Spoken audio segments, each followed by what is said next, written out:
រឿងក៏ក្មេងជញ្ជក់ដៃថ្ងៃមួយជាថ្ងៃអាទិត្យដែលឪពុកម្ដាយរបស់ពួកគាត់បានទៅស្រែចម្ការចំណែកឯយាយដារបស់ពួកគាត់បានទៅវត្តទៅវាបងប្អូន4នាក់បានងើបពីព្រលឹមបានធ្វើម្ហូបម្នាក់មួយមុខម្ហូបដែលពួកគាត់ចូលចិត្តសមន្តាចូលចិត្តញ៉ាំបង្គាដូច្នេះគាត់បានចាប់ផ្ដើមស្ងោរបង្គាសមន្ទេវចូលចិត្តញ៉ាំបង្កងគាត់ចាប់ផ្ដើមអាំងបង្កងសមន្យាយចូលចិត្តញ៉ាំស្វាយទុំនិងសមន្ទឿនចូលចិត្តញ៉ាំសាច់ក្រកក៏ចាប់ផ្ដើមចៀនសាច់ក្រកបន្ទាប់ពីពួកគាត់ធ្វើម្ហូបហើយបានដាំបាយរួមគ្នារហូតដល់ឆ្អិនក៏នាំគ្នាហូបបាយជុំគ្នាក្រោយពីញ៉ាំបាយជុំគ្នារួចពួកគាត់ក៏នាំនេះសរសេរមេរៀនដែលលោកគ្រូអ្នកគ្រូដាក់ឲ្យសមន្តាជាកូនច្បងបានសរសេរមេរៀនចប់មែនទេហើយបានជួយបង្រៀនបងប្អូន3នាក់ទៀតបន្ទាប់ពីសរសេរមេរៀនរួចហើយពួកគាត់ក៏បានបួគ្នាទៅលេងផ្ទះមិត្តភ័ក្តិនិងផ្ទះមីងរបស់គាត់ឈ្មោះអ៊ីតាយប៉ុន្តែដោយសារមេឃភ្លៀងបងប្អូនយើងត្រូវខំរៀនចាបងខ្ញុំលាបពណ៌ស្អាតទេស្អាតណាស់ចាំបងបង្រៀនបែងមើលនាយភ្លៀងធ្លាក់ហើយសប្បាយម្ល៉េះបានលេងទឹកភ្លៀងហើយមេឃរាំងហើយពួកយើងទៅមុជទឹកខ្ញុំជួយដាំស្លបងចាំឪពុកម្ដាយរបស់គាត់មកពីស្រែចម្ការ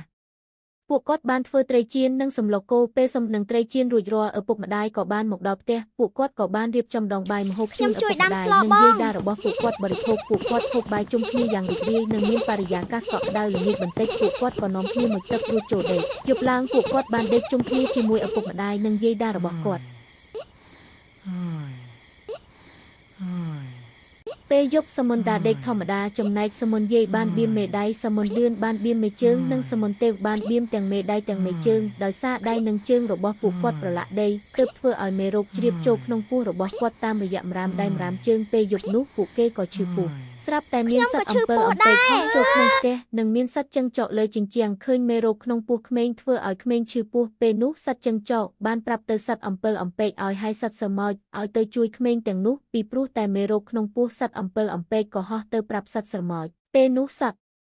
វសម៉ោចដឹងថាមេរោគនៅក្នុងពោះក្មេងទាំង4នាក់ក៏បានហៅសត្វក្តាមខ្យងខ្ចាយត្រីនិងសត្វកង្កែបកញ្ចាញ់ជាឲ្យរត់ទៅជួយក្មេងទាំងនោះពេលទៅដល់ផ្ទះក្មេងសត្វសម៉ោចបានបើកទ្វារយ៉ាងស្ងៀមស្ងាត់ហើយឲ្យកង្កែបខ្យងខ្ចាយត្រីកញ្ចាញ់ជានិងសត្វចំពងយកក្មេងទាំង4នាក់នោះដាក់លើទេរួចនាំទៅវាលស្រែពេលទៅដល់វាលស្រែសត្វសម៉ោចបានប្រាប់ឲ្យសត្វទាំងអស់នោះចាប់ហែកមាត់ក្មេងទាំងនោះទាំងអស់ហើយសត្វសម៉ោចបានចូលទៅក្នុងពោះក្មេងដើម្បីចាប់មេរោគចេញមកក្រៅរួចវាយមេរោគយ៉ាងខ្លាំង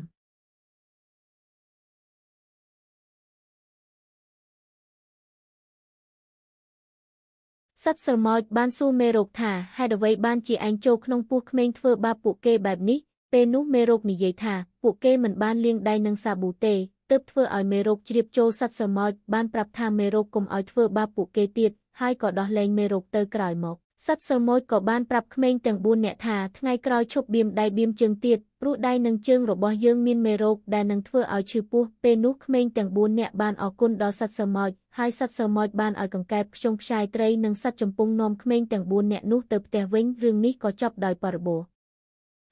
ហា